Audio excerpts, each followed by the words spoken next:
warahmatullahi wabarakatuh.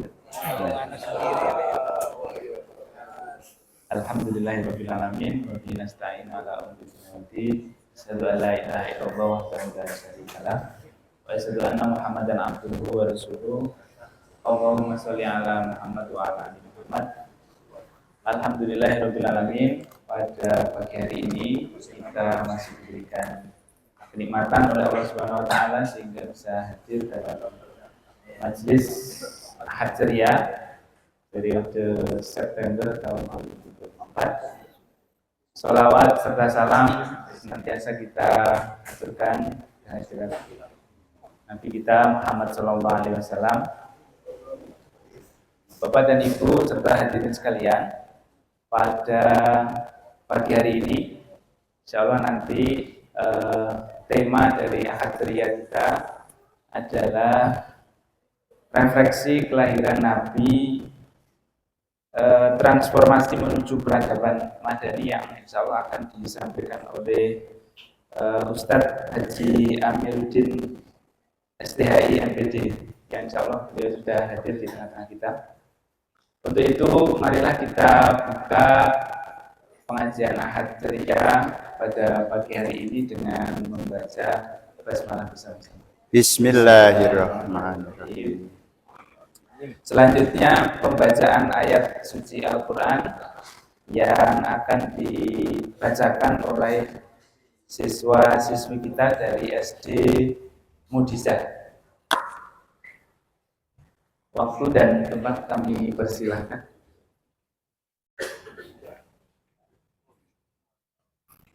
SD apa? SD apa namanya? SD Mudizah Muhammadiyah. Oh ya. Bisa.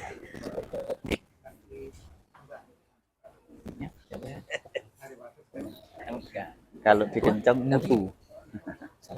SD Mutu Muhammadiyah 1. Berdiri SD di sekitarnya sekarang. Dulu maksudnya itu sampai menolak, sekarang banyak SD yang berdiri, SD swasta. Ya zamannya Pak Fawaid Dadian. Jadi anggota dewan. Jadi anggota dewan. Iya ya.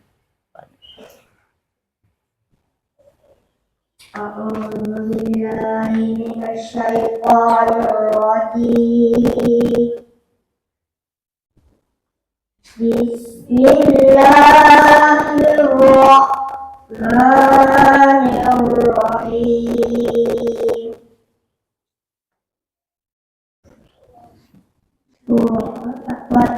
Duha wal laili idza saja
Wassalamualaikum warahmatullahi wabarakatuh. Waalaikumsalam warahmatullahi wabarakatuh.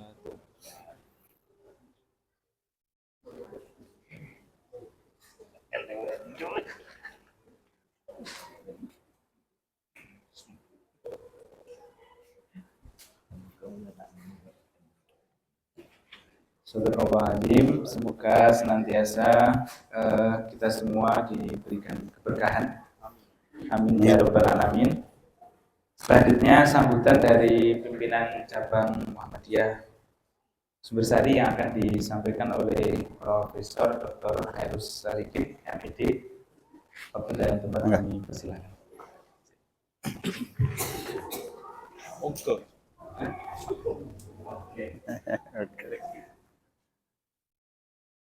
Bismillahirrahmanirrahim. Assalamualaikum warahmatullahi wabarakatuh. Waalaikumsalam. Alhamdulillahi ma'adat. Ayyi sayyidin unzila fihi Qur'an bayyinatin al-Qur'an. Amma ba'du. Yang sama-sama kita hormati Ustaz Haji Amiruddin SDHI MPD, Ketua Pimpinan Cabang Muhammadiyah Jombang. Kalau ingat kata Jombang ini, saya ingat 38 tahun yang lalu, di mana saya sering kencok karena mertua dikencok. Ya. Beliau juga pengajar di Pondok Pesantren Darul Akom, lalu yang sudah ada di tengah-tengah kita, seluruh pimpinan cabang Muhammadiyah Sumbersari, seluruh pimpinan BCA, BRM, Sumbersari BRA, dan anak-anak guru mulia serta SD Mubisa, Pak Kepala Sekolah selalu rutin hadir yang selalu membersamai kita, Bapak SD Mubisa ini Yang membaca tadi juga dari SD Budisa, ada beberapa hal yang ingin saya sampaikan. Pertama, ucapan terima kasih kepada Ustaz yang telah jauh-jauh datang dari Jombang. Saya pikir tadi saya langsung tanya, jam berapa Ustaz berangkat? Ternyata bermalam di Hotel Family. Hotel Family itu di keluarga maksudnya, ada di ponakannya. Terima kasih dan permohonan maaf kami apabila kami dalam menyambut dan lain sebagainya ada kekurangan. Kami berusaha Ustaz memulai tepat waktu, jadi 6.15 ada dan tidak ada, sepi dan tidak sepi, kami akan mulai pengajian ini. Nah, saya berpikir tadi, wah ternyata pengajian ini punya kita ini sama dengan iman. Kadang-kadang naik, kadang-kadang turun. Yazidu wa yanqus. Kadang-kadang naik, kadang-kadang turun. Sekarang middle, sekarang ini middle nampaknya, dan masih banyak mungkin yang di luar, entah mau ke sini atau jalan, saya tidak tahu. Kelihatan aja di depan masih banyak. Saya menjadi teringat ketika saya membina musolah di Gunung Batu. Hari Kamis bagian saya untuk mengisi Kamis subuh. Pesertanya kadang sedikit, kadang tidak. Terus ada mak-mak yang tanya, Ustaz, bagaimana nanti kalau peserta subuhan ini terus-terusan berkurang? Waduh, ini luar biasa mak-mak ini. Apakah kita nanti buyar? Saya mengatakan kepada mak-mak ini, masih ada mak-maknya sekarang ya, Ibu, jangankan berkurang, sampai tinggal seorang pun, asal masih mau taklim bersama-sama, saya akan tetap laksanakan pemisahan ini. Dan alhamdulillah sekarang sudah banyak lagi, kurang lagi, banyak lagi, tapi tidak pernah kurang dari 20. Alhamdulillah. Yang dulunya kadang 3, 4, telateni saja, telateni aja. Lama-lama juga orang tahu apa yang kita berikan. Itu yang pertama. Sehingga ini saya tidak susah walaupun ya situ yang kus apa-apa. Ini kebetulan yang middle saja. Nampaknya ini juga khairul umur ausatuha, jadi yang tengah-tengah saja. Ini banyak yang masih kosong gitu Pak. Yang kedua, terima kasih kepada anak-anak kita tadi. Itu mungkin cucu kita yang luar biasa. Saya ini orang budaya, yang kadang-kadang semua saya lihat dari sisi budaya. Tadi saya lihat kakinya saja belum nyampe ke tanah ya. Kakinya masih gantung gitu. Ada yang gemeter sebelah sana, kakinya begini. Ya Allah, saya terus berpikir sejenak. Sekarang kakinya belum nyampe. Beberapa tahun dia sudah akan nyampe, kakinya duduk dengan tenang di kursi. Mungkin beberapa tahun lagi dia akan bisa mengangkat kursi. Tapi siapa tahu suatu saat nanti dari 4 ananda ini akan mendapatkan amanah untuk duduk di kursi. Kita tidak tahu, kesana filsafatnya mungkin ya. Untuk itu terima kasih kepada kawan-kawan yang membina dari SD Budisa.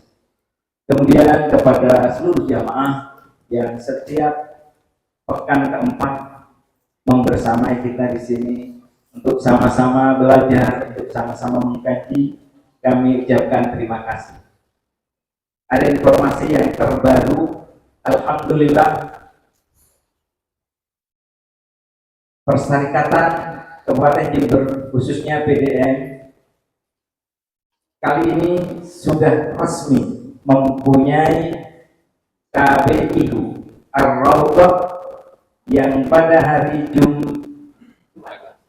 Jumat kemarin tanggal 20 telah di-launching dan resmi terdaftar di Kementerian Agama, sehingga menurut saya tidak ada alasan lagi bagi kawan-kawan untuk tidak bergabung, bagi mereka yang akan haji, yang akan umroh. Kemarin saya sempat ditanya, tadi malam di musola ditanya, dulu kok tidak gabung? Saya dulu tidak gabung memang, saya hanya mencari yang melaksanakan tarwiyah, itu aja pertemuan saya. Saya haji, saya cari di Jember, ternyata yang setahu saya haji yang melaksanakan tarwiyah hajinya pakai tarbiyah yang mendekati. Saya tidak makan sama seperti Rasulullah, mendekati Rasulullah hanya satu. Sepengetahuan saya dan saya ikut itu. Karena apa? Karena di persyarikatan pada waktu itu belum ada. Dan alhamdulillah saya juga mendengar bahwa persyarikatan kita ini KBU-nya nanti juga akan tarbiyah, insya Allah. Dan kalau begitu di Jember, Kabupaten Jember hanya ada 2 mungkin yang akan melaksanakan dengan cara tarbiyah, yaitu persyarikatan kita dan yang lain tidak bisa saya sebut ya. Belum bayar, harus bayar saya sebut. Oleh karena itu monggo tidak ada alasan sudah bagi kawan-kawan yang ingin umroh, yang ingin berhaji tahun ini, monggo kita bergabung dengan KBIU Ar-Rawbah yang insya Allah sekretariatnya di kantor PDM, sekretariatnya di kantor PDM di Jalan Pondoyudo depan Rumah Sakit Jember Klinik. Itu informasi terbaru. Mudah-mudahan dengan keberadaan KBIU kita ini, kalau bayangkan 1 cabang saja kirim 10, wah luar biasa ya. Jangan banyak-banyak, yang kirim 10 atau 5, luar biasa. Mudah-mudahan kita tetap dibimbing oleh Allah dalam keadaan iman. Dan sekali lagi kepada anak-anak tadi yang kakinya belum nyampe, suatu saat akan mengangkat kursi, siapa tahu suatu saat akan mendapat amanah duduk di kursi. Terima kasih. Nasrullah wa barakatuh. Assalamualaikum warahmatullahi wabarakatuh. Waalaikumsalam.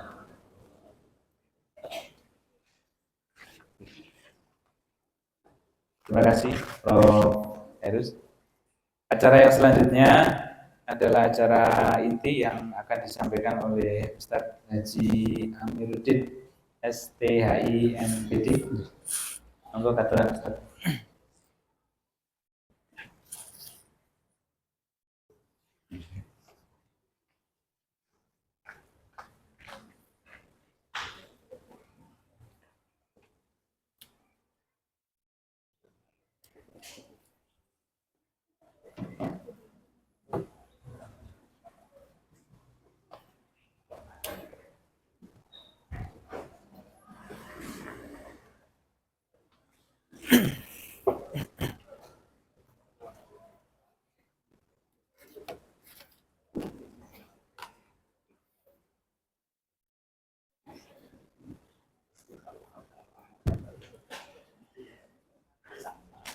Bismillahirrahmanirrahim.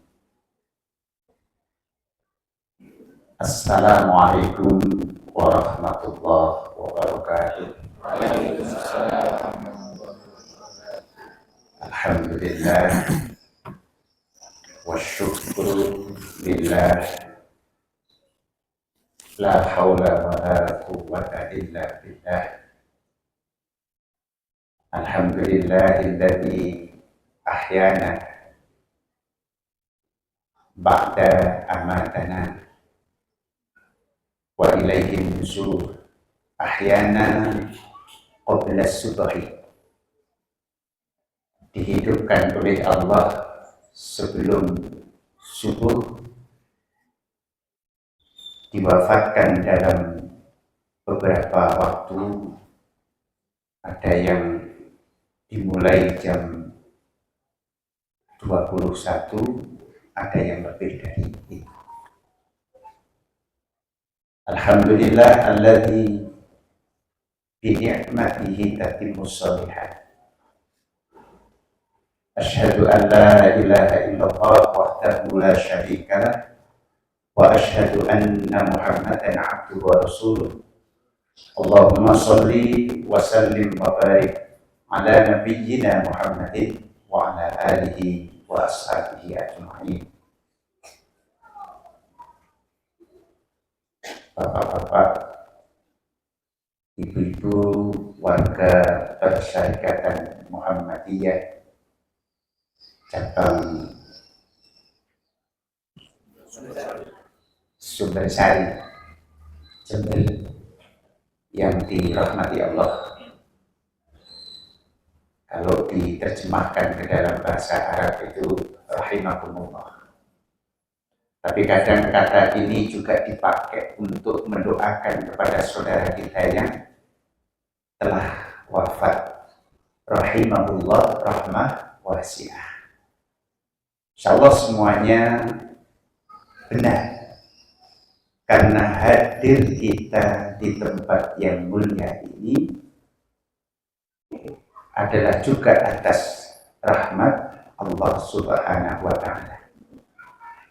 Allah rahmati kita kemauan dan kemampuan. Maka ada istilah nikmatul iradah wa nikmatul qudrah. Ada orang yang tadi Prof menyebutkan tidak bisa hadir, mungkin ada kemauan, kuat sekali kemauan, tapi oleh Allah Subhanahu wa Ta'ala tidak diberi kemampuan. Kemudian sebaliknya ada orang yang diberi kemampuan tapi tidak mau, sehingga meskipun oleh Pak Dian dihabari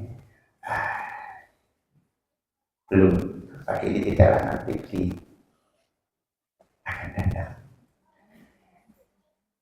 saya tersanjung untuk bisa duduk di depan bapak-bapak ketika di-share selama 1 tahun mengisi kegiatan ini. Saya menyaksikan ada banyak profesor, tapi saya tidak berkecil hati. Di awal nama saya itu oleh yang membuat tulisan itu ditambahi Al-Ustadz. Al-Ustadz itu kalau di Mesir, mungkin sini ada alumni Misra, itu artinya profesor. Jadi kalau ada orang yang di awalnya didahului menyebutnya dengan Al-Ustadz, maka dia seorang profesor. Alhamdulillah. Kalau di Indonesia, profesor itu guru ngaji, guru TPQ atau TPA. Ya, memang sebutan itu adalah doa. Insya Allah semua yang memang menyampaikan, memberikan semua nikmat yang sudah diberikan Allah kepadanya untuk orang banyak, untuk orang lain, maka itu adalah termasuk khairun nas. Khairun nas man anfa'uhu linnas. Saya dulu dipeseni oleh Pak Kiai saya, dari Kiai disampaikan kepada putra Kiai, dari putra Kiai disampaikan kepada saya, almarhum Kiai Haji Abdullah Syukri Zarkasi. Itu mengatakan kepada kami, saya memaknai kalian itu menjadi alumni yang baik, yang bermanfaat.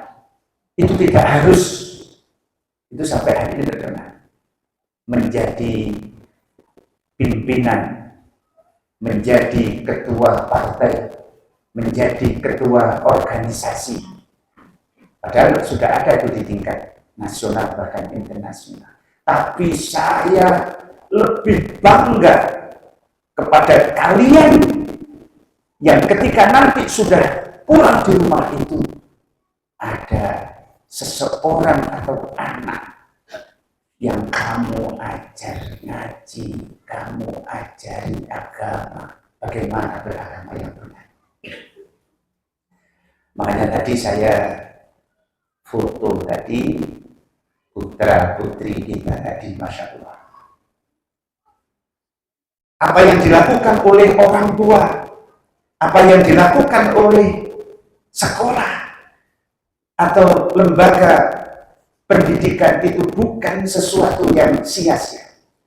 Saya sering menyampaikan dalam forum pengajian, saudaraku, ketika engkau yakini sabda Nabi bahwa sholatul jama'ati khairun min sholatil fard bi khamsin wa isrin, satu riwayat bi sab'in wa isrina darajah, itu tidak pernah dijelaskan berapa jumlah jamaah yang menjadi makmum. Satu yang menjadi makmum itu sudah insya Allah derajat yang disabdakan Nabi 27 derajat itu akan diberikan. Sampai kemarin itu saya ketemu, bertanya, ada seorang ya tokoh masyarakat di suatu tempat, di situ banyak musola. Dia yang anda, dia yang imam, dia yang mau mati. Nah, ketika itu dikritik karena tidak ada satupun yang hadir di sholat subuh. Saya katakan kepada beliau, apakah pahala 27 itu juga diberikan kepada Allah? Masya Allah. Iya, kalau biasanya dengan yang menjadi makmum itu manusia, tapi sekarang yang menjadi makmum itu adalah para malaikat dan sebagian adalah jin. Maka Bapak, saya ingin bercerita. Kalau cerita ini saya biasanya itu untuk breakfast, tapi nggak apa-apa, nggak sekarang enggaknya. Suatu saat saya ada kegiatan di Kalimantan.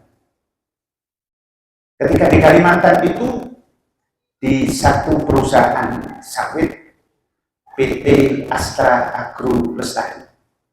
Kita alhamdulillah diberi wewenang untuk mengelola calon jamaah. Ada masjid di situ dan masjid belum didirikan, maka diratakan tanah seluas sekitar 4 hektar.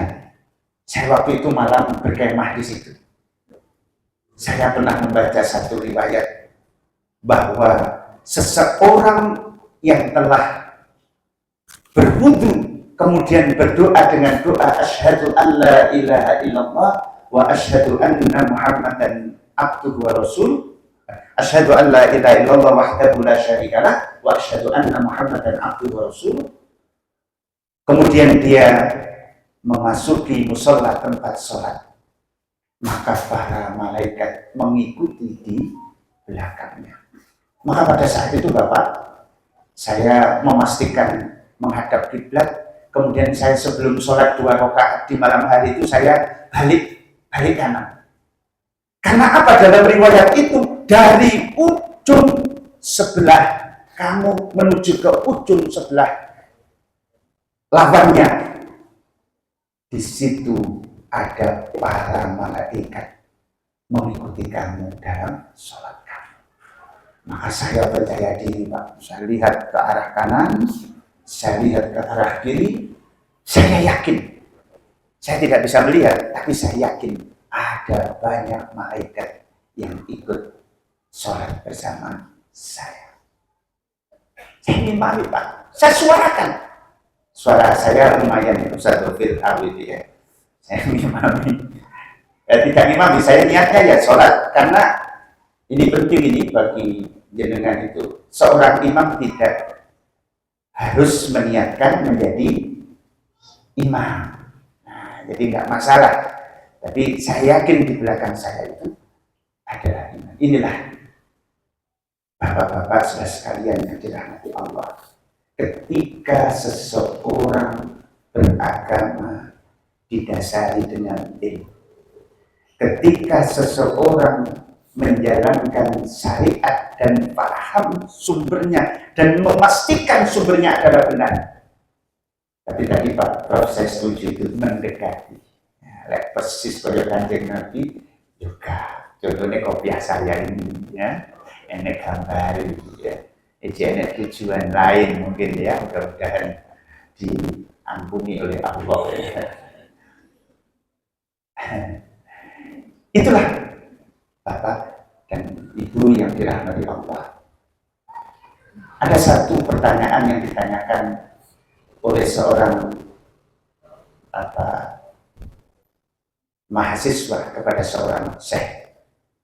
Ya syekh, lima arsalallah rusulahu. Kenapa syekh Rasul-Rasul itu diutus oleh Allah Subhanahu wa ta'ala ke satu kaum, ke satu bangsa? Maka kemudian Syekh itu menyampaikan bahwa tujuan daripada Allah mengutus utusannya dari bangsa manusia itu adalah untuk perbaikan, memperbaiki. Apa yang diperbaiki? Umat.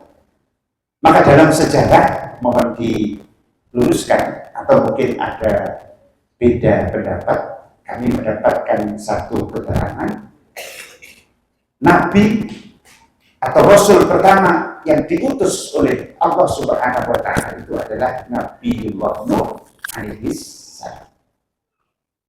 Setelah 10.000 tahun, setelah 10 abad lamanya manusia beribadah. Mereka beribadah dengan cara ibadah yang benar. Mereka menyembah Allah dengan cara menyembah yang benar. Kemudian terjadilah penyimpangan. Maka sering saya mendengar pemandu acara atau pemateri itu menyampaikan dengan menggunakan redaksi bahasa Arab. Setelah membaca sholawat, Nabi mengatakan alladzi hamalana minadh-dhulumati ilan nur. Itu kan sering begitu ya. Kemudian ditambahi dari zaman kegelapan menuju ke jalan yang terang benderang. Nah itu sesungguhnya makna daripada al-dhulumat itu adalah al-kufru, minal kufri ilal imani, minas syirki ilal tauhid, minas sayyi ilal khair, dan seterusnya. Maka Rasul Muhammad sallallahu alaihi wasallam sebagaimana yang kita baca sirahnya, dilahirkan oleh Allah Subhanahu wa ta'ala berada pada masyarakat Arab ketika itu Mekah, yang sesungguhnya mereka itu ketika disebut jahil, juhala, atau zaman yang disebut jahiliyah itu, apa benar-benar mereka itu orang yang bodoh? Apakah mereka itu tidak mengenal Allah Subhanahu wa ta'ala? Mengenal. Dan apabila ditanya kepada mereka, siapa Tuhanmu? La yaqulunallah. Mereka menjawab, Allah. Saya punya Tuhan namanya Allah. Ketika ditanya kepada mereka, siapa yang menciptakan langit, bumi, dan di antara keduanya? Allah. Siapa yang menghidupkan? Allah. Siapa yang mewafatkan? Allah. Siapa yang memberi rezeki? Allah. Tetapi begitu mereka beribadah, mereka menyembah, karena memang tugas kita ketika dicipta oleh Allah itu adalah hanya untuk ibadah. Ada dua makhluk yang kadang kita itu terlalu arogan. Koyok-koyok ning dunya iki mek awake dhewe tok. Padahal enggak, ada makhluk lain yang namanya jin. Wa ma khalaqtul jinna wal insa illa liya'budun. Saya enggak guyon, Pak. Ada jin yang hari ini, maka enggak usah khawatir. Prof Haris, kalau di depan ada yang kosong, ada yang duduk itu ya. Nah, itu enggak usah kaget ya. Sepertinya jilbab-jilbabnya itu unik, itu enggak sama itu. Mungkin dari Watu Pulau sana gitu ya. Jadi tenang aja. Ada. Dan saya yakin. Saya itu kalau ngajar itu selalu bilang gitu. Siapa yang pakai mukena Di pondok biasanya diambil khimar yang warnanya merah, paket semuanya itu.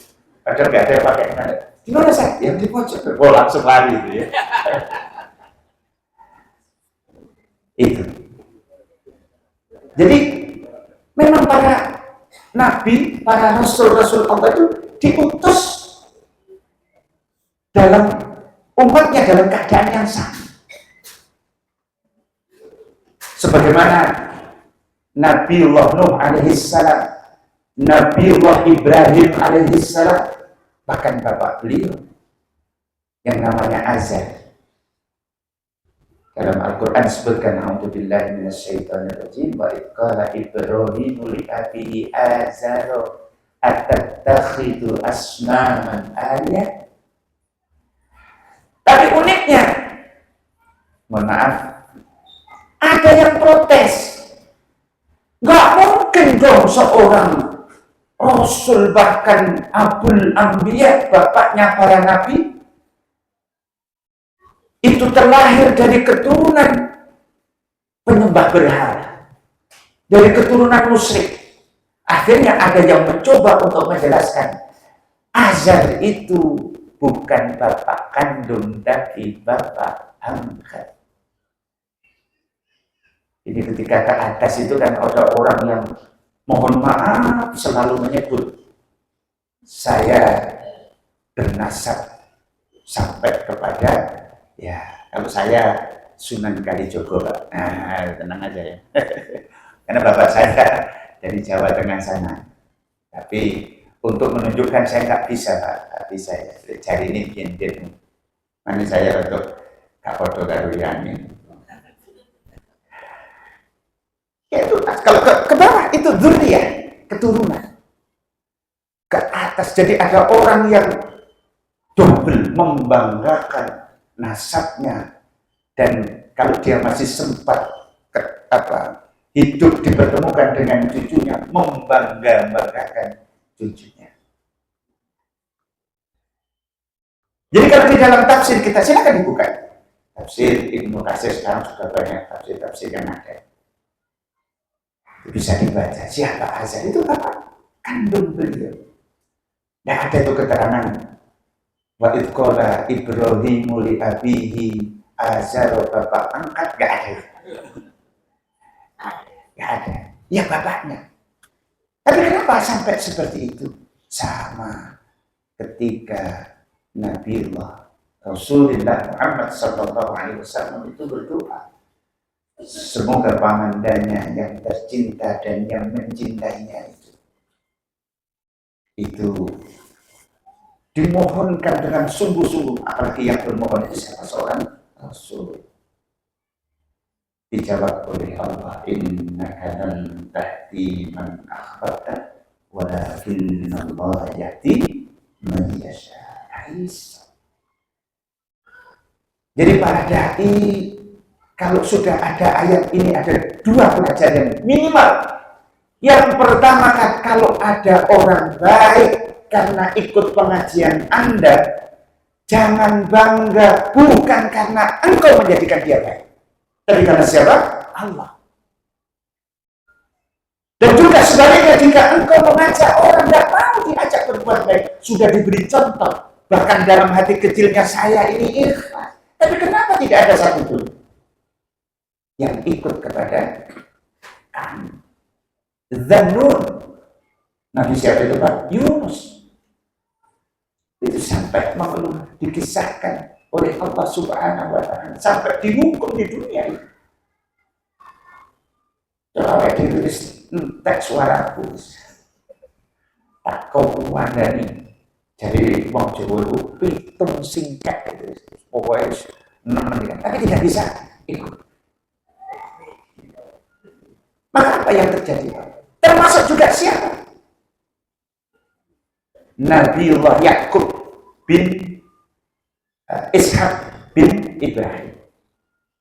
Ketika beliau menjelang wafat itu, diceritakan memanggil seluruh putra-putranya, dikumpulkan, karena 12 putra itu semuanya masih ada, dikumpulkan.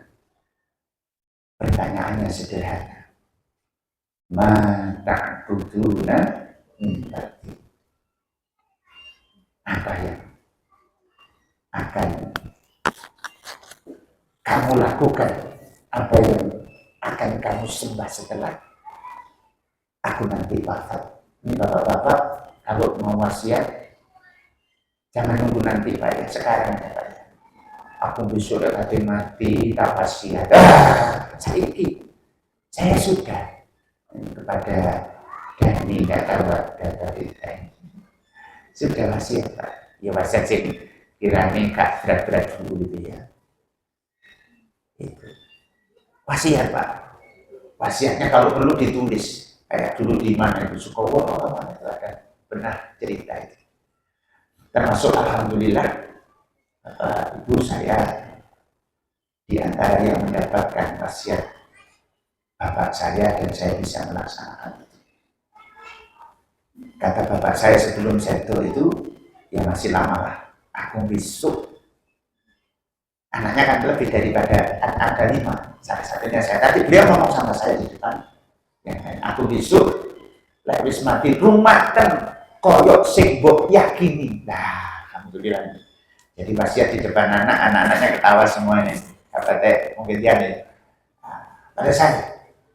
Termasuk beliau itu berwasiat, tolong nanti saya kalau mati tempatkan di meja ini. Meja yang membuat bapak saya diwakafkan ke masjid itu. Saya jalan. Akhirnya saya jalankan Pak. Wasiat itu kepada ayah saya, juga saya laksanakan kepada ibu saya yang di Jombang itu bisa dicek itu baru ada 4 yang seperti itu Pak. 5 istrinya Pak Ahmad Haji Ahmad Zainuri kakak saya. 1 ayah saya, 2 ibu saya, 3 Bapak Kiai Iskandar Tasrif. Kemudian istrinya Bapak Kiai Iskandar Tasrif. Akeh mayit sudah kuburan wis akeh Pak. Iki mek wong loro sing padha gitu. Jadi ketika ya sudah setelah dimakamkan kemudian kita mendoakan secukupnya, kemudian kita pulang. Hanya 2 Pak. Memang dakwah itu berat. Mari ngono belas gak ono sing makanya saya juga berpesan kepada anak saya, nanti kalau saya wafat, ya, kalau ayah dulu yang wafat nanti makamkan sebagaimana ayah dulu memakamkan bapak. Itu penting Pak. Terus apa jadi sing urip? Enggak, jangan. Kenapa? Mari kita perhatikan pertanyaan daripada Nabiullah Yakub alaihissalam. Mata butuh nabi bati. Kata anak-anaknya tegas di depan ayahnya, na'budu ilahaka wa ilaha abaika Ibrahim wa Ismail wa Ishaq. Disebut Ismail dulu karena memang lahir lebih dulu daripada Ishaq. Itu mereka menyatakan demikian. Maka ketika Rasul Muhammad SAW, kalau Rasul hijrah itu sudah 1446 tahun terakhir. Begitu Pak ya? Kemudian Rasulullah diangkat sudah 1469 tahun. Dan Nabi lahir sudah 1499 tahun. Kok apal Pak? Tak apal Pak. Jadi ya apal, tenang aja ya. Rasulullah wafat sudah 1436 yang lalu. Ini perlu, kalau itu kan belum Pak. Kalau pujian-pujian itu tetap ada yang dibaca itu. Nah, maka ketika Rasulullah itu dilahirkan umat pada keadaan yang sama, mereka itu menjadikan patung itu bukan menyembah patung, Pak. Patung itu dibuat dalam sejarah, yang ahli sejarah, mohon maaf, tidak menggurui. Itu dulu awalnya Pertama, tidak yakin dengan doa yang dipanjatkan kepada Allah. Padahal Allah sudah mengajarkan, lek awakmu kate mangan, ucapkan bismillah. Lek awakmu mari mangan atau ngombe, ucapkan alhamdulillah. Gak ada bacaan-bacaan yang mendahului atau yang menyudahi. Ketika kamu sholat diajarkan takbiratul ihram, Allahu Akbar. Gak ada bacaan-bacaan yang mengawali. Sampai seterusnya itu nggak ada. Coba sampai mau tidur itu ada bacaan yang memang diajarkan, zikir, baca Al-Quran, subhanallah walhamdulillah.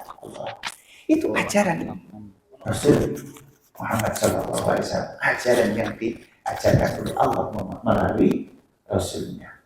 Jadi kalau Bapak ingin berdoa sesering mungkin tidak apa-apa, Allahumma firlahu warhamhu wa'afihi wa'afu'anhu, atau sebagaimana yang diajarkan oleh Allah di dalam Al-Quran, Rabbi firli wali walidayya warhamhu makama rabbayani shaghira. Sudah begitu. Kalau ingin mengawali dengan amal kebaikan, pilih amal yang kiranya mudah kita lakukan. Lek senengane maca Al-Quran, bacalah Al-Quran tartilan, coba susu. Lek senengane sedekah, awali dengan sedekah, doakan orang tua. Kalau senangnya itu sholat, awali dengan sholat 2 rakaat, ya, qobliyah atau sholat tahiyatul masjid. Kemudian setelah itu ingat, aku ini insya Allah melakukan kebaikan, ya Allah, aku berdoa untuk kedua orang tuaku dengan doa yang sudah Engkau ajarkan. Ya, tapi kalau usah ngomong, ya, Rabbi firli wali walidayya warhamhu makama rabbayani shaghira. Kalau ada orang bertanya, sesimpel itu kan agama? Iya, agama itu simpel. Untuk agar doa kita dikabulkan oleh Allah, Allah menjamin di mana saja kamu berdoa. Sampai ada satu riwayat yang menyebutkan asbab nuzul. Ini kemarin saya mohon maaf yang di WA itu moro-moro nge-share hadis sahih riwayat Bukhari Muslim. Padahal di dalam ilmu hadis itu ada 3 istilah yang sering dilupakan atau tidak dicari dulu apa ada atau tidak. Yang pertama adalah asbabul wurud. Ada 2 lagi yang sering tidak menjadi perhatian bagi kita. Apa itu? Zamanul wurud dan makanul wurud. Tempat Rasulullah mengucapkan itu, tempat Rasulullah melakukan sesuatu, atau tempat Rasulullah dan kapan Rasulullah bersikap di depan sahabat. Itu penting. Karena memang itu sesuatu yang menyertai, akhirnya terbitlah satu syariat. Saya ulangi, saya teruskan tadi saya. Ketika pertama seseorang hamba berdoa kepada Rabb-nya, tidak yakin kalau Allah itu mendengarkan. Masih ada jarak di kursi Allah itu. Waduh. Sampai suatu saat nggak puas dengan suara rendah, dengan suara tinggi. Dengan suara tinggi nggak puas. Ini sakit riwayatnya. Akhirnya dia membangun tempat ibadah di bukit-bukit atau di gunung-gunung. 5. Tuqimu hadzal ma'bad. Kenapa kamu membangun tempat ibadah di segini akan lebih cepat diterima oleh Allah Subhanahu wa Ta'ala? Ini adalah kemajuan berpikir di antara hamba-hamba Allah itu. Ada lagi yang tidak puas itu kemudian mengingat, ini saya dulu pernah dengar ada orang soleh, disebutlah orang soleh itu. Kalau di sini yang orang soleh itu dulu Pak Baharudin Rasid Janyati, ya, almarhum Pak Sujibno, orang-orang soleh zaman dulu itu ya, kalau di Caton itu aja. Itu kan orang soleh, saya tahu itu. Apa harus kemudian dengan cara itu? Tidak ada itu. Lalu terus gimana? Berdoa. Karena memang doa yang diajarkan Rasul, ya mungkin maksudnya itu Rasulullah tidak mendahului dengan itu. Kemudian sampai kemudian tidak bisa fokus gambarnya mirip antara beliau sama beliau. Akhirnya dibuatkan gambar. Dulu tidak ada, belum berkembang seni lukis, yang berkembang itu adalah seni ukir. Dan orang sudah pintar, Pak. Maka kalau jenengan itu dulu ada emas, Pak. Zaman Musa alaihissalam ada seorang yang namanya Samiri itu membuat sesembahan dalam bentuk al-ijl. Ijl itu sapi kecil itu, sapi jantan tapi terbuat dari emas. Itu sudah tidak lagi menyembah manusia, itu patung atau manusia bukan, tapi sudah hewan. Yang sama tujuannya itu adalah agar menjadi wasilah supaya nanti dengan itu bisa fokus. Makanya saya pernah ditugasi oleh ketika itu Prof. Halim itu ke mana, Halim Subahar itu ke Udayana, pendidikan agama di kampus Udayana. Itu saya salah satunya saya mendapat pertanyaan gini, kok bisa orang Islam itu nggak ada media sama sekali kok bisa menyembah Tuhannya itu? Ini karena kan nggak tahu apa-apa. Ya kan Masjid Muhammadiyah itu sudah terkenal di depannya nggak ada tulisan-tulisan kegakwaan, jadi nggak apa-apa Pak, gitu ya. Jadi sampai Masjid Al-Furqan itu disepakati tidak ada satu lafaz pun, bahkan ketika mau meletakkan lafaz Allah dengan Muhammad itu rame itu. Allah tidak gendi sebelah kini apa sebelah sini, itu bingung gitu ya. Esok tidak sudah. Ya, itu bukan bagian daripada tujuan, itu bagian daripada yang menghiasi saja. Nah, maka keadaan seperti itu Bapak terjadi dan terus terjadi sampai yaumul qiyamah. Terus terjadi. Sehingga Allah Subhanahu wa taala mengkhabarkan bahwa suatu saat kelak ada generasi, dan setiap masa itu ada generasi seperti itu. Apa itu? Generasi dhi'afa. Dhaif itu artinya lemah. Maka Allah Subhanahu wa taala di dalam ayat ini secara teks itu menyuruh kita untuk maksudnya itu mengkhawatirkan, bukan sekedar khawatir tapi ada usaha. Seperti pertanyaan Yakub, Nabiullah Yakub alaihissalam kepada anak-anaknya itu kan dalam bentuk kekhawatiran. Maka butuhnya minta. Maka Allah berfirman, wal yakhshal ladzina law taraku min khalfihim dzurriyyatan di'afa khafu 'alaihim falyattaqullaha wal yaqulu qawlan sadida. Hendaklah Anda meluangkan waktu untuk memikirkan generasi sesudahnya. Tentunya di sini bukan bermakna hanya anak-anaknya, nggak ngurus anaknya, enggak. Termasuk jenengan kita yang di perserikatan ini perlu kiranya membekali diri kita tauhid, membekali diri kita bagaimana beribadah yang benar. Sekali lagi nanti disebutkan mendekati benar ya. Karena kita usaha.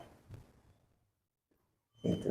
Kalau saya kemarin izin tarbiyah nggak bisa Pak, karena saya menjadi ketua rombongan, jadi nggak bisa Pak. Yes, Bismillah tak apa-apa. Wal yakhshal ladzina law taraku min khalfihim khalfun itu adalah waraun, orang-orang yang di sesudahnya. Maka khalifah itu sesungguhnya adalah para penerus. Dzurriyyah tadi sudah kita sebut, keturunan yang di'afa. Lalu para mufassirin menggali makna daripada di'afa, dzurriyyah di'afa.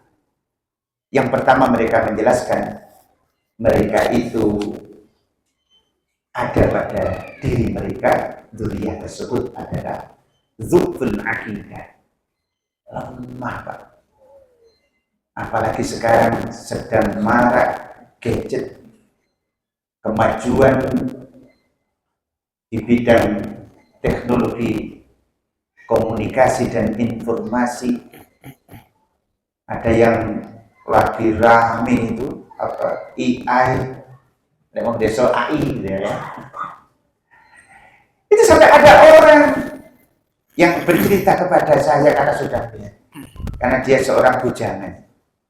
Coba Ustaz, bengi-bengi wis jagongan wis takon sembarang wis lumayan rotok tenang lah. Tanya apa saja, termasuk masalah yang sangat pribadi, bahkan tidak mungkin disampaikan pada orang lain, itu ditanyakan. Kalau kepada Allah nggak langsung dijawab. Kayak gitu kan? Akhirnya bertanya, dijawab semuanya Ustaz. Lalu terus, ya saya bilang begini, minimal sekian waktu yang kamu pakai, karena masih muda, saya muda sudah 30. Minimal waktu sekian waktu, berapa jam? Ada saya sampai 2 jaman. Yang kamu pakai tersebut tidak kamu pakai untuk berzikir kepada Allah. Padahal Allah itu sudah perintahkan, ud'uni astajib lakum. Ya ini yang orang itu kan kadang-kadang macam-macam itu. Saya sudah minta tapi belum satu pun dikabulkan oleh Allah. Sampai naik jaluk semuanya langit gitu ya. Katanya semuanya dikabulkan. Iya. Dikabulkan oleh Allah selama doa kalian itu adalah doa yang baik dan benar. Doa yang baik dan benar itu jangan berlebih-lebihan. Kurung tahu rabi, jaluk istri lebih dari satu. Bukan berarti yang sudah menikah boleh Pak ya. Nah, di perserikatan itu sudah menjadi apa namanya contoh itu, bahwa para pimpinan itu mayoritas itu hampir semuanya itu istri hanya satu. Tenang aja Bu, jadi jenengan bersyukur punya suami yang aktif di Perserikatan Muhammad. Insya Allah. Ini kali dungo Bu, soalnya wong itu enek istilah kepleset. Nah, kepleset itu kan gak disengaja Bu. Nah, makanya doakan, berdoa. Itu Rabbana hablana, itu boleh, jangan berdoa boleh, bukan doanya suami saja itu Pak. Rabbana hablana min azwajina zaujun, itu adalah pasangan ya, bukan istri-istri, bukan. Zaujun lek lanang lek wedok zaujatun. Maka sandal saya 2 itu sandal yang berpasangan, zauj. Jadi yang kiri zauj al-yumna, yang kanan itu zauj al-yusra. Ya, jadi apa, pasangannya yang kiri, pasangannya yang kanan. Doa Rabbana hab lana min azwajina wa dzurriyyatina qurrata a'yun. Kata qurrata a'yun itu pastinya kalau di dalam Al-Qur'an itu juga doa yang dibaca oleh Rasulullah. Qurrata a'yun itu menyenangkan, membahagiakan orang tua. Baik orang tua itu ketika masih hidup, kalau toh belum ditampakkan oleh Allah ketika hidup, nanti oleh Allah Subhanahu wa Ta'ala akan ditampakkan pada saat tidak dibaca. Yakin Ibu nanti dibaca Bu? Itu Cuk, teman-teman karo karep itu sing kiranya mampu digayut diambil, ya enggak sudah biarkan. Ada lagu itu dari Banyuwangi itu, Pikir Keri. Nah, saya itu kalau memberi motivasi kepada anak itu nggak melihat usia. Nah, katanya Ustaz Dovir itu pernah mengingatkan, Ustaz terlalu tinggi. Enggak, karena apa yang saya sampaikan itu hari ini mungkin didengarkan begitu saja, tapi suatu saat dia akan ingat terhadap apa yang saya katakan. Maka saya katakan kepada mereka, nah, jika semalam ini kamu berpikir tentang masalah itu tidak selesai besok, contohnya hutang, besok kiranya masih dipikir semuanya, kamu usah dipikir, jangan mau tinggal turu. Bismika Allahumma ahya wa amutu turu wis enak. Besok nanti ada.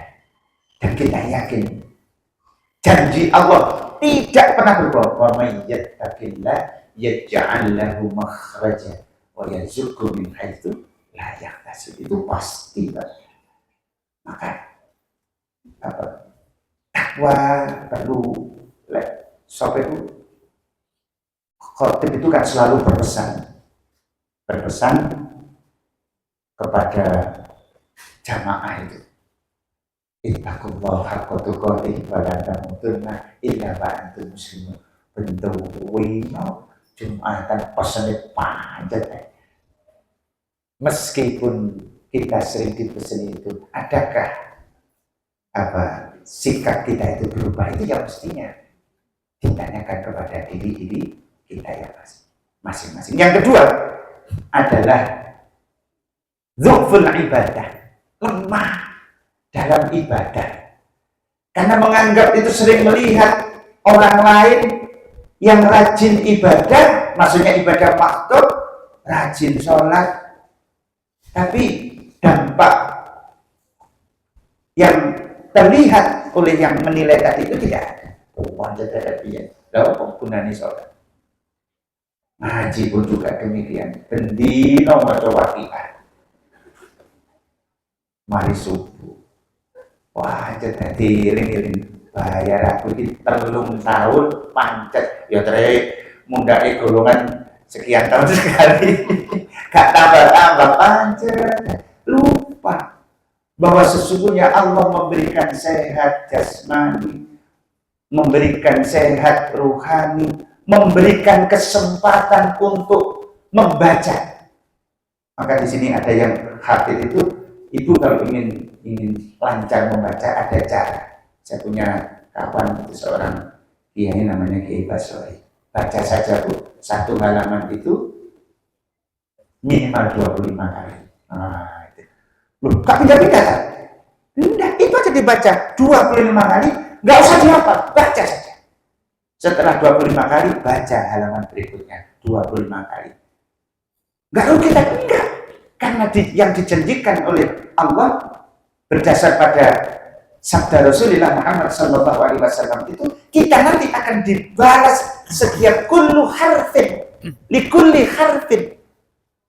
Setiap huruf itu 2 kebaikan, lek bener, lek salah moco 1 kebaikan. Gak usah ngalah dicoba dihitung halaman itu berapa huruf. Sing salah separuh, insya Allah cek wakil. Oh pokoknya tulang sampai selami. Cek lumayan. Makanya sekarang hati-hati kemarin ada ya biasa, itu kan begitu. Ada orang yang mengatakan saya ibadah tidak berharap surga, saya beribadah tidak takut neraka. Mungkin juga tidak berharap pahala. Keri-keri sing bahaya itu. Saya beribadah nggak takut sanksi, nggak takut adab lah itu. Padahal kita ini Bapak, ya harus ada rasa itu. Jangan-jangan sholat kita belum sempurna, sehingga sampai diancam itu. Orang yang sudah sholat masih diancam oleh Allah. Wailul lil musallin alladzina hum an sholatihim sahun. Banyak penafsiran. Salah satunya adalah malas ketika sholat. La yusallil asr illa sayati waktu maghrib. Tidak sholat asar kecuali akan datang waktu maghrib. Wa la yusallil maghriba hatta ya'ti waktu isya, sampai datang waktu isya, dan seterusnya. Itu termasuk di antara orang yang diancam oleh Allah Subhanahu wa ta'ala. Kemudian yang berikutnya dhaif di sini adalah dzuful ilmi. Makanya alhamdulillah kita ini dikumpulkan bersama dengan orang-orang yang berilmu.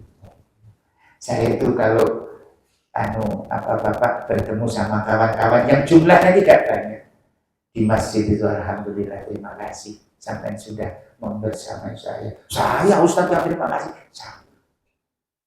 Anda orang baik, bahkan lebih baik daripada saya, hanya belum bisa menyampaikan seperti yang saya sampaikan. Bisa jadi Saya yang menyampaikan ini diganjar dengan ganjaran yang lebih sedikit daripada yang mendengarkan. Saya punya perasaan begitu, Bapak Ibu yang dirahmati Allah Subhanahu wa Ta'ala. Itu Dzufr tidak punya ilmu. Jadi akan celaka, kata Umar bin Khattab, seseorang yang tidak tahu, tidak paham kesalahan. Jadi kalau sudah orang, aku ini bener bu salah, itu bahaya itu. Aku ini bener kesalahan, kalau terus gak takon. Tanya, fas'alu ahlan dzikri in kuntum la ta'lamun. Ahli dzikir di bidangnya. Kalau tidak paham masalah agama, tanya kepada yang kita yakini paham agama. Tidak tahu bagaimana membuat kue, tanya kepada yang ahli buat kue. Ibu yang punya keahlian buat kue akan jenengan menjadi khairun nas, sebaik-baik manusia. Ajarkan kepada, kalau mau milih anak cucunya, jangan diceketkan diri. Ajarkan kepada teman-temannya, insya Allah. Dan saya yakin itu akan menjadi jariah jenengan. Karena sampai sekarang keluarga saya itu kecewa, tidak diajari oleh Umi karena nggak mau tanya. Almarhum Umi mertua saya itu kalau buat kurcun itu bisa nyemplung. Anak-anak gak iso, ada nyemplungnya itu, Bu. Nah, monggo ajarkan, Bu, ya. Itu nanti akan menjadi tambahan kenikmatan di surga atau di alam barzakh. Insya Allah, ya. Jangan diceket. Ada pembuat undi-undi, ya. Sekarang sudah ada internet. Itu di suatu tempat itu. Ketika yang membuat itu meninggal, tidak lagi jual undi-undi waktu. Karena tidak diajarkan kepada anak, takut rezekinya diambil oleh orang lain. Jangan, Bu, jangan.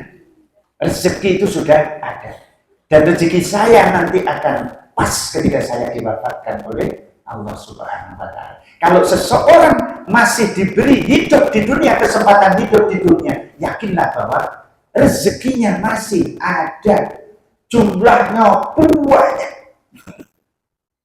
Maka yang terakhir, dzurriyyatan di'afa, itu maksudnya adalah dzuful mal. Jadi lemah di harta. Maka ada satu kisah Ibnu Waqas itu, pernah suatu saat, Bapak Ibu, ini saya sampaikan agar kita ini jangan menjadi orang yang meyakini sesuatu bahwa itu syariat padahal itu bukan.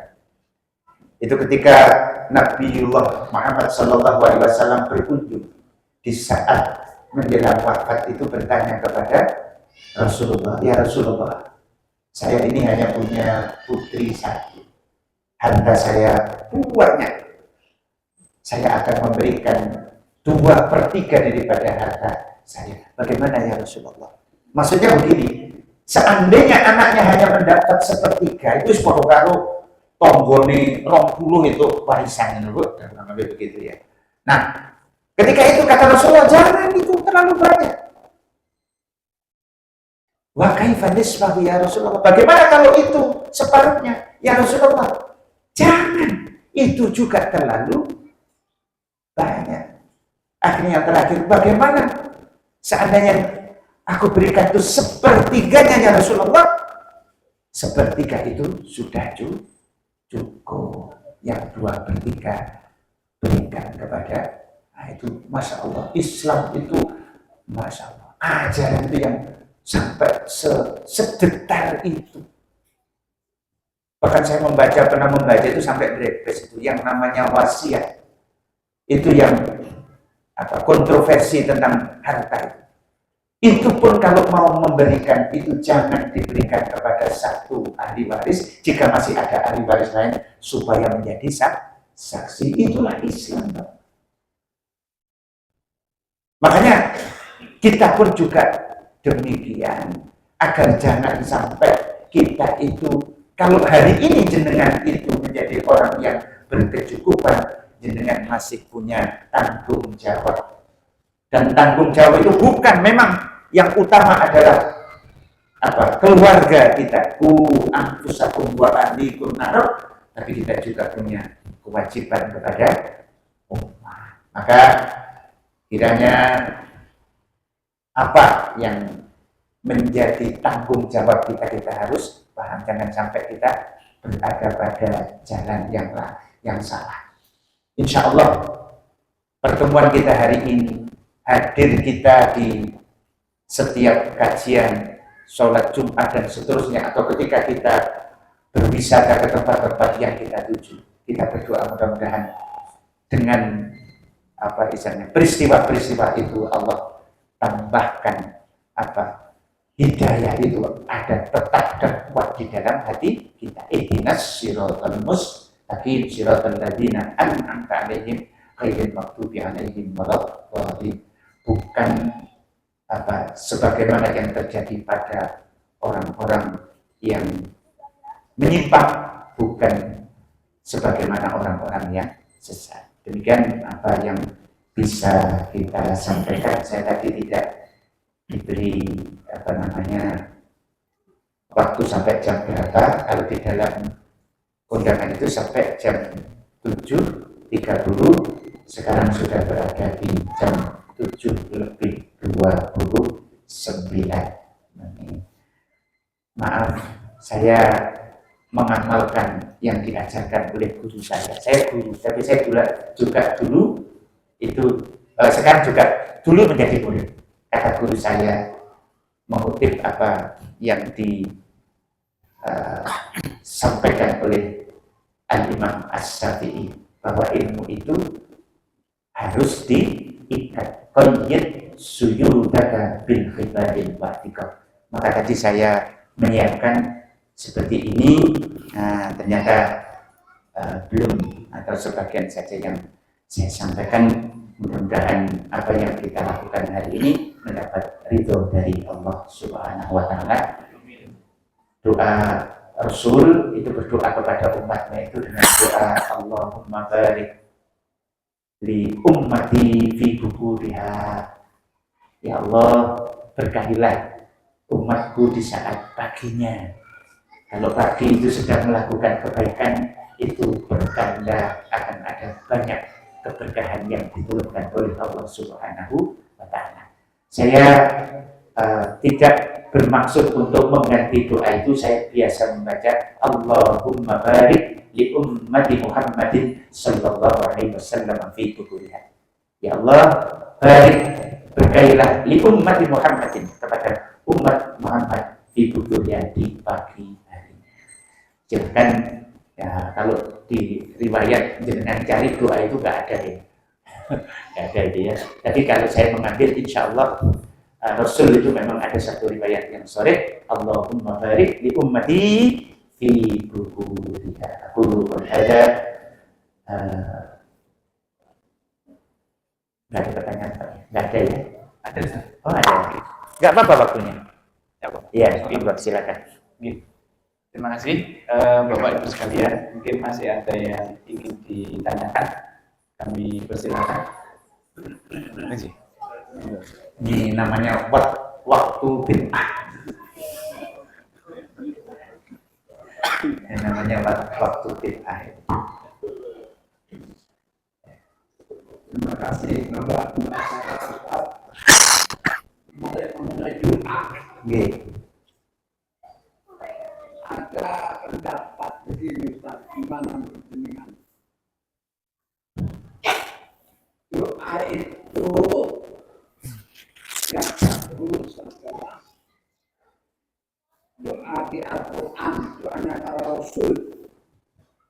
Itu memang ada Al-Quran yang mendukung doa para Rasul.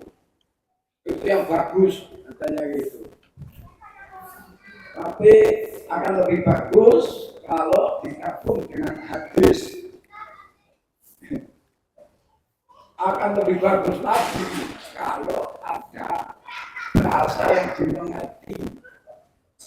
Jadi Jadi macamnya 3, dari Al-Quran, dari hadis, dari bahasa yang dimengerti. Sehingga ada orang yang doanya itu bahasa yang dimengerti itu dalam arisan-arisan. Itu ada doa begini. Ya Allah, untuk kami ini bila ketakwaan seperti takwanya Nabi Ibrahim, berilah kekuatan menghindari kemaksiatan di semua lini kehidupan seperti kekuatannya Nabi Yusuf. Berilah ilmu dan harta seperti Nabi Sulaiman. Berilah kesabaran seperti sahabatnya Nabi Muhammad. Berilah ketabahan seperti tabahannya Nabi Ayub. Ini kan bagus sekali tadi. Karena kalau Nabi tadi. Jadi gimana menurut Ustaz? Apa baik diamalkan atau tidak baik atau gimana? Ya. Terima kasih. Terima kasih. Doa yang benar itu, karena doa itu adalah ibadah, dan itu hadis, Pak. Ad-du'a'u huwal ibadah. Kalau ad-du'a'u mukhul ibadah, itu masih diperdebatkan itu tentang kesahihan riwayatnya. Nah, sedangkan doa kalau sudah dijelaskan oleh Rasulnya sendiri itu adalah ibadah, maka ibadah itu harus didasari 2 hal pokok. Yang pertama adalah ikhlas. Maksudnya doa itu hanya kita panjatkan kepada Allah Subhanahu wa Ta'ala. Yang kedua, ittiba', dicontohkan oleh Rasul Muhammad SAW. Nah, kalau saya jawabannya saya tidak, karena tadi jenengan sudah memulai pendapat, ya, gitu ya.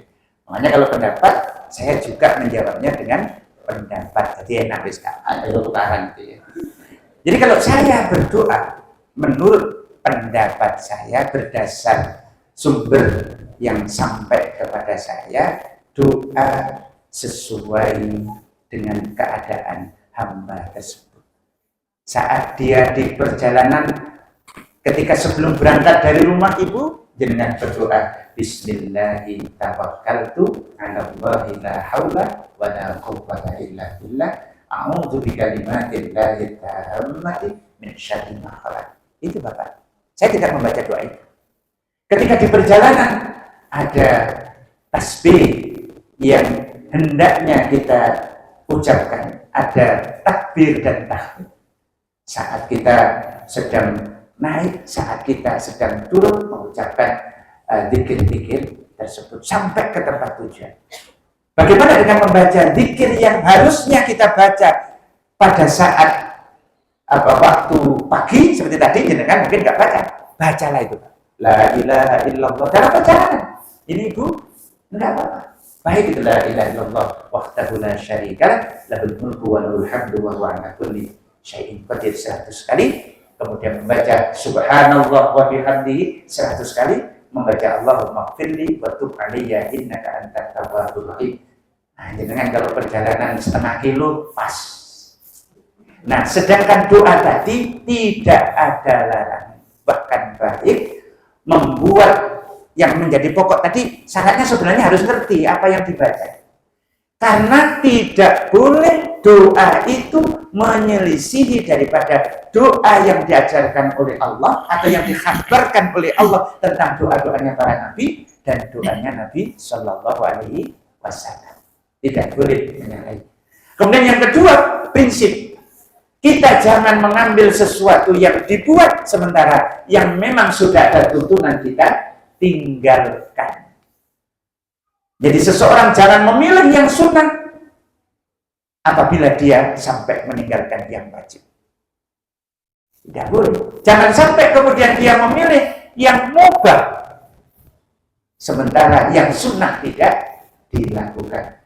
Maka tradisi itu sesungguhnya adalah sesuatu yang halal, selama itu seseorang tidak meninggalkan kewajiban hal-hal yang diwajibkan dan hal-hal yang disunahkan. Intinya tadi Bapak yang terakhir tadi harus dimengerti, harus digurukan agar jangan sampai doa yang kita baca itu justru malah meninggalkan doa yang diajarkan oleh Nabi Shallallahu Alaihi Wasallam. Jangan dibalik. Nabi itu hanya memberi contoh, mau baca silakan, yang penting intinya doanya benar, jangan gitu. Karena doa itu adalah ibadah. Sampun nggih, aku qouli hadza wa billahi hidayah wa taufik. Wassalamualaikum warahmatullahi wabarakatuh. Waalaikumsalam.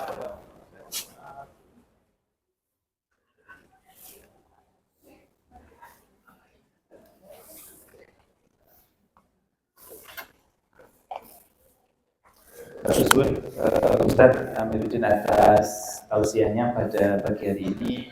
Semoga kita senantiasa istiqomah di dalam menjalankan ibadah, tentunya sesuai dengan syariat yang sudah dicontohkan oleh Nabi Muhammad SAW.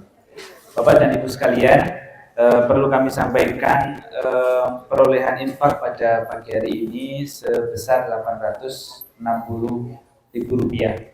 Jazakumullahu khairan, jazai kasir. Semoga amal jariah Bapak Ibu sekalian menjadi bagian daripada amal soleh. Dan kita akhiri pengajian akad ceria pada pagi hari ini dengan membaca hamdalah bersama-sama. Alhamdulillahirabbil alamin. Ihdinas siratal mustaqim. Assalamualaikum warahmatullahi wabarakatuh.